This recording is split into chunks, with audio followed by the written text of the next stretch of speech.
बच्चों, आज मैं फिर वेलकम कर रहा हूँ आपका हमारी केमिस्ट्री की क्लास में। आपको पता है हम कोऑर्डिनेशन कंपाउंड वाला चैप्टर कर रहे हैं।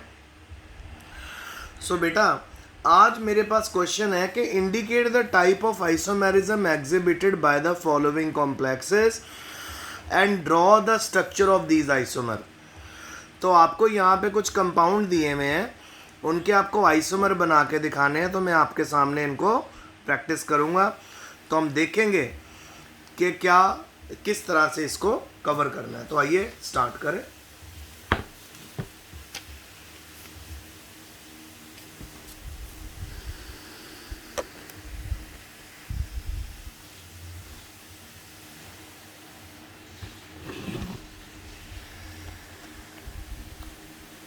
सो बेटा, सबसे पहला जो मेरे को कंपाउंड आज यहाँ पे दिया हुआ है वो है पोटेशियम, क्रोमियम, फिर H2O है हमारे पास 2, और ऑक्सोलेटो है हमारे पास C2O4, ये हमारे पास है 2।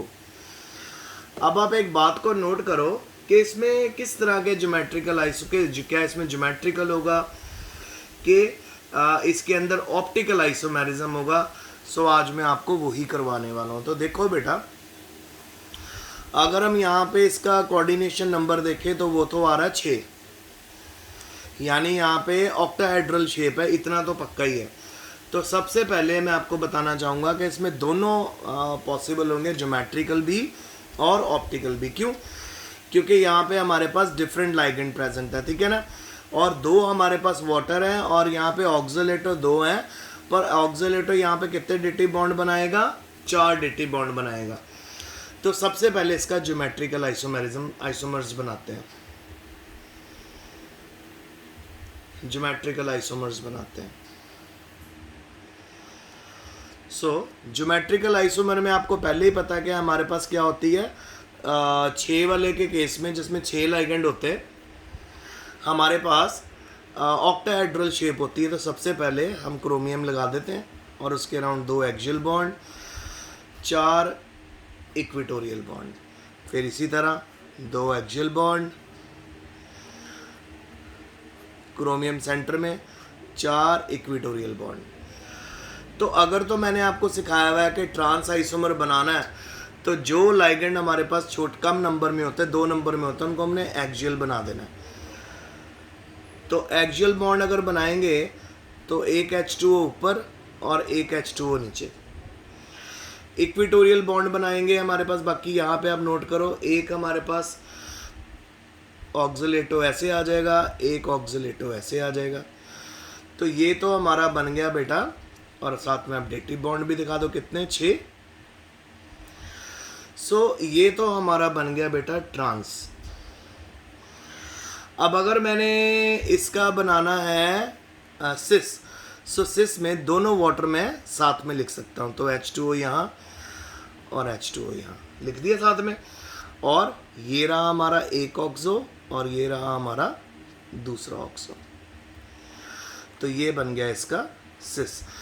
सो इस केस में, इस कंपाउंड के केस में मेरे पास ट्रांस भी पॉसिबल है और सिस भी पॉसिबल है। अब ऑप्टिकल आइसोमर की बात बनाते हैं। तो ऑप्टिकल आइसोमर के बारे में अगर हम बात करें तो बेटा, ट्रांस आइसोमर की तो मिरर इमेज सुपर इम्पोजेबल होगी, है ना। अगर हम यहाँ पे सुपर मिरर इमेज बनाएं, वो सुपर इम्पोजेबल होगी। तो आइए ऑप्टिकल आइसोमर बनाते हैं। ट्रांस का भी बना के देखेंगे, सिस का भी बना के देखेंगे। तो सबसे पहले ट्रांस का बनाते हैं। तो सबसे पहले H2O लिया, फिर उसके बाद बेटा हमारा क्रोमियम, फिर एक्सियल बॉन्ड पे H2O, और ये ऑक्सोलेटो, और यहाँ पे एक और ऑक्सोलेटो।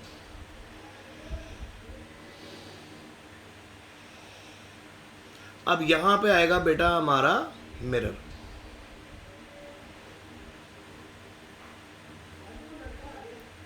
अच्छा, कहना बस आ रहे सर, 2 मिनट बैठ जा। अच्छा, वो पढ़ने वाला बच्चा आ गया केविन। अच्छा ठीक है। सो मिरर यहाँ पे आ गया। अब हम लोगों ने क्या करना है बेटा, इसका मिरर इमेज जो बनाना है वो ऐसे बनेगा, H2O, Cr, फिर हमारा H2O, फिर यहाँ पे ऑक्सलेटो, फिर यहाँ पे ऑक्सलेटो, इसी तरह ऑक्सलेटो यहाँ पे और ऑक्सलेटो यहाँ पे। ठीक है, अब आप ये खुद देखो कि इसको इसके ऊपर रख सकते हो। इसकी जो मिरर इमेज है वो सुपर इम्पोजेबल है, बिल्कुल है। तो क्योंकि ट्रांस आइसोमर में mirror image is super imposable, तो क्या होगा, it will be optically inactive. तो hence mirror image is super imposable.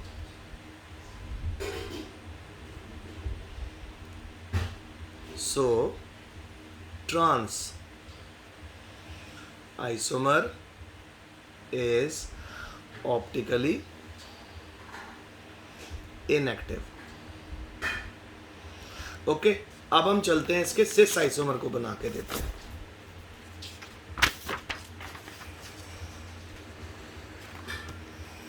तो आइए सिस आइसोमर बनाते हैं।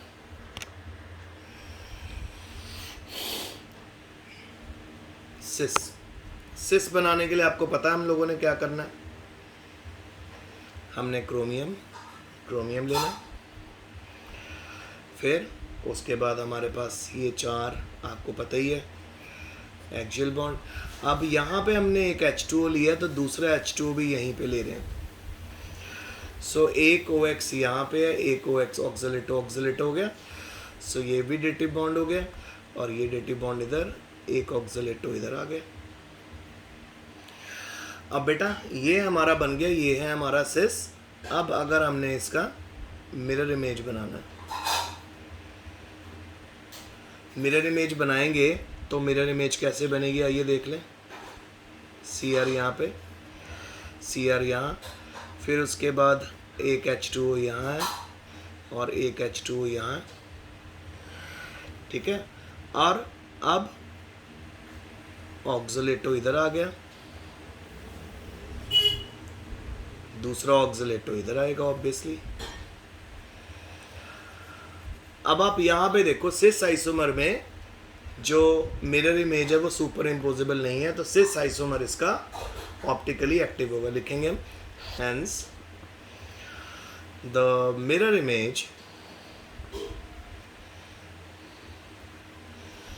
Is non super imposable cis isomer is optically active. सो यहाँ पे बेटा हमारा पहला क्वेश्चन खत्म हुआ। अब सेकंड शुरू करता हूँ।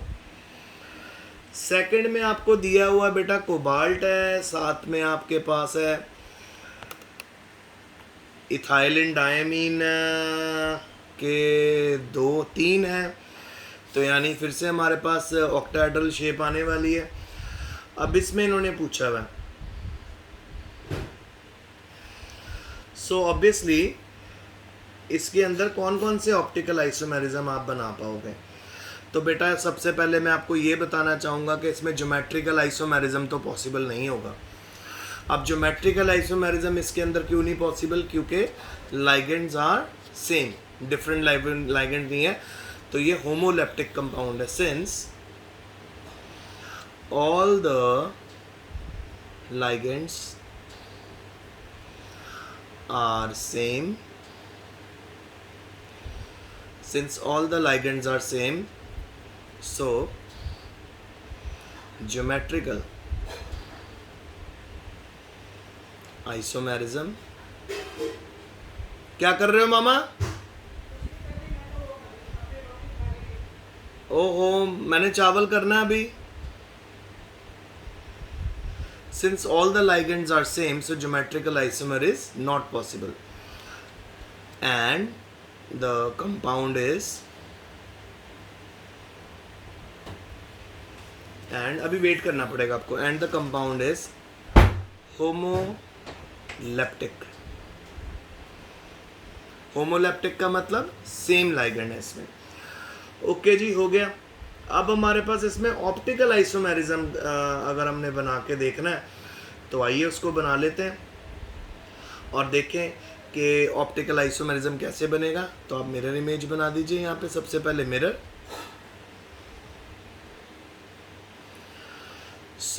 मिरर इमेज में हमारे पास ऑब्वियसली कोबाल्ट लेना है सेंटर में, 6 बॉन्ड्स, ठीक है बेटा।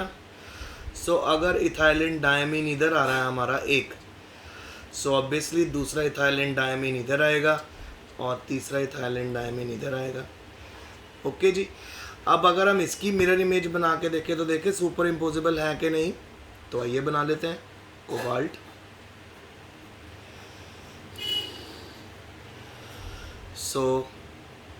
ये आ जाएगा इधर इथाइलिन डायमीन, ये वाला ऑपोजिट चला जाएगा और ये वाला इधर आ जाएगा।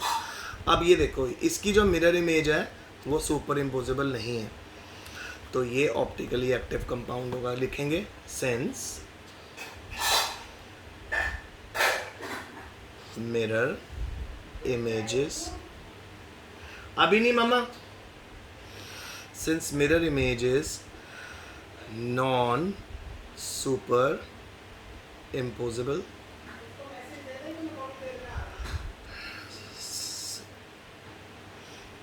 non-superimposable, the compound is optically active। Okay, compound हमारा ऑप्टिकली एक्टिव हो गया।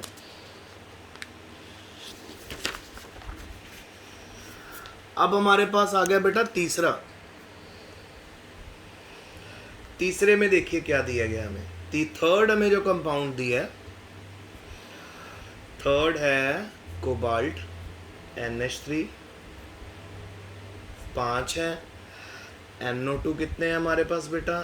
2, और बाहर हमारे पास NO3 जो दिए हुए हैं वो 2 दिए हुए हैं। तो अगर आप इस कंपाउंड को देखो बेटा, इसमें ज्योमेट्रिकल आइसोमेरिज्म तो पॉसिबल होने नहीं वाला,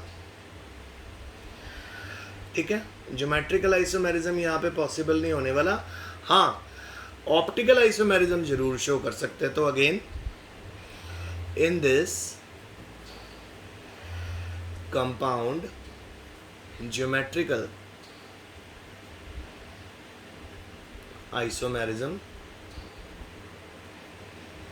इज नॉट पॉसिबल, ठीक है।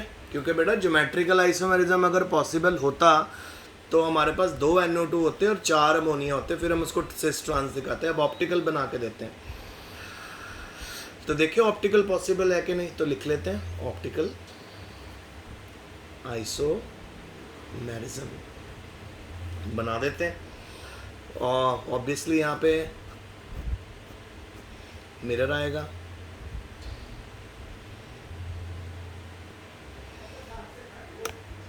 मिरर आ गया। ये है हमारा NH3, एक मैं यहाँ ले लेता हूँ, एक NH3 यहाँ, 5 लेने हैं।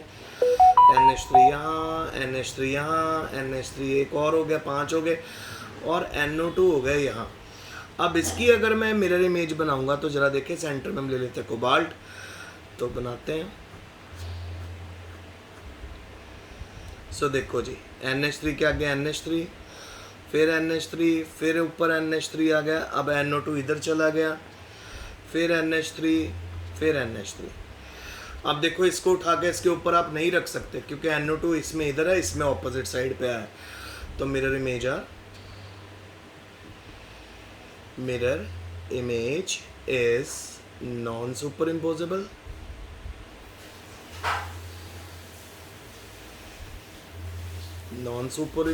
hence the compound is optically active। Okay जी, अब हम पहुंच गए हैं। अच्छा,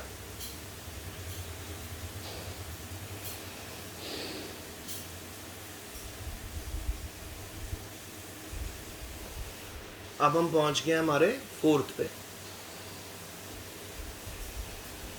फोर्थ आपको दिया हुआ है प्लैटिनम,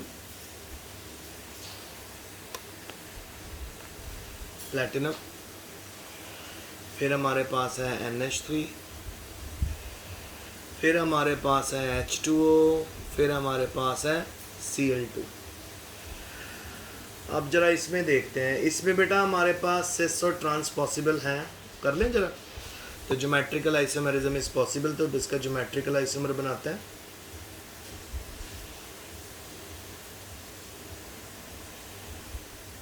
आइसोमर्स बनाते हैं इसके, आइए बनाएं।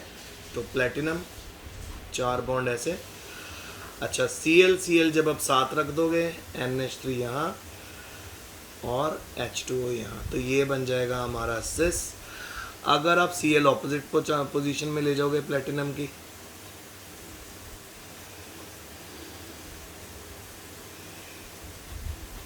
तो एक Cl यहाँ, एक Cl यहाँ, NH3 यहाँ और H2O यहाँ, तो ये बन जाएगा हमारा ट्रांस आइसोमर।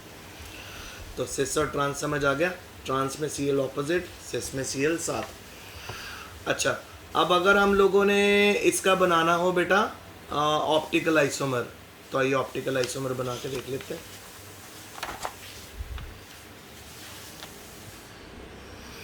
पहले हम इसके सिस का आइसोमर बनाते हैं ऑप्टिकल। मिरर बनाया, फिर हमारा आ गया प्लेटिनम 4 बॉन्ड, फिर प्लेटिनम 4 बॉन्ड, डन। अब जरा देखो बेटा Cl इधर है, फिर NH3 एंड H2O इधर है। सो इसके ऑपोजिट हम अगर लगाएंगे तो हमारे पास यहाँ पे भी NH3 आएगा, यहाँ पे H2O आएगा, Cl आएगा, Cl आएगा। सो ये ऑप्टिकली एक्टिव, बिकॉज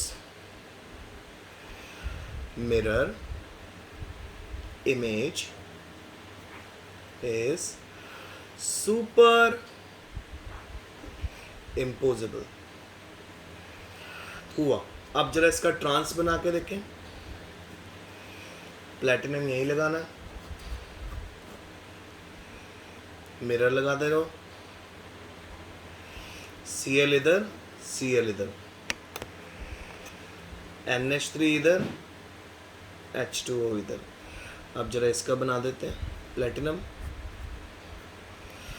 सो कैसे आएगा, Cl इधर, Cl इधर, NH3 इधर आ गया और H2O इधर आ गया। So again mirror images are, image is non superimposable,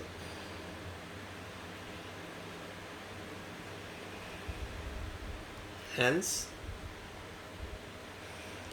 optically active।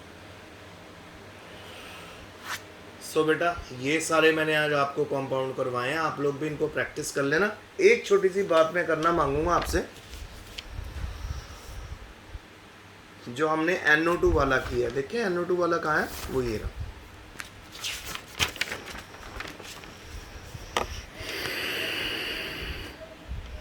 ये जो मैंने आपको NO2 वाला करवाया ना बेटा, सो इसमें एक और आइसोमर पॉसिबल होगा, आयोनाइजेशन आइसोमर और लिंकेज आइसोमेरिज्म।